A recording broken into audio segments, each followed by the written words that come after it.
In today's video, I'm going to teach you how to start using ERPNext, a versatile and open-source ERP system designed to streamline your business processes.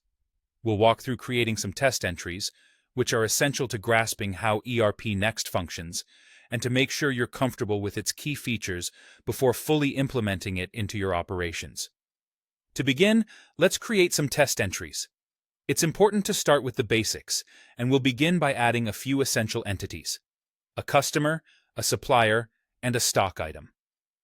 Within ERPNext, navigate to the Customer section.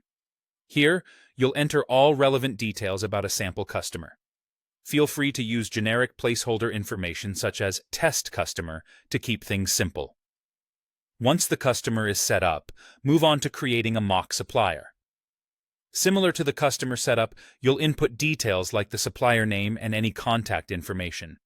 These entries will help you simulate real-life transactions later on. Next, you'll want to create a stock item. A stock item represents any product that you'll be managing within your inventory. For practice, you might name this item something straightforward like test product. Specify the unit of measure, perhaps pieces, or whatever unit makes sense for your simulations, as this will aid in understanding inventory management within ERPNext. With these foundational components established, let's dive into our first transaction flow, creating a sales order.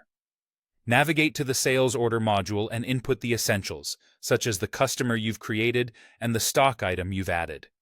Enter a quantity and price to complete this order. Once satisfied, save this entry. The next step is to convert this sales order into a delivery note. A delivery note signifies that the goods have been dispatched to the customer. In ERPNext, find the option to create a delivery note directly from the sales order.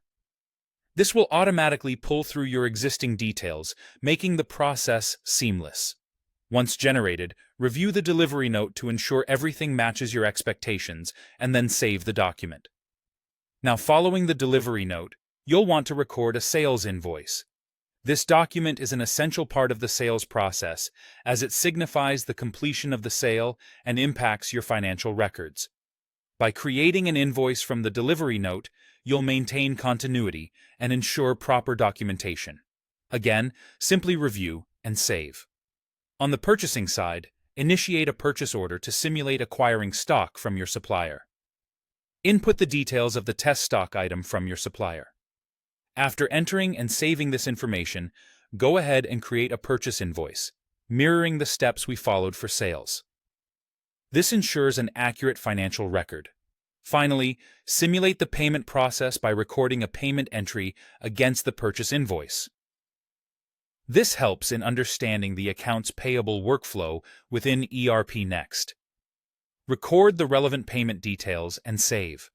By doing these steps, you'll get a comprehensive understanding of basic operations within ERPNext, making subsequent real-world implementations more fluent and effective. Feel free to rewind and rewatch any sections as needed. Happy practicing, and here's to a smooth ERP journey with ERPNext.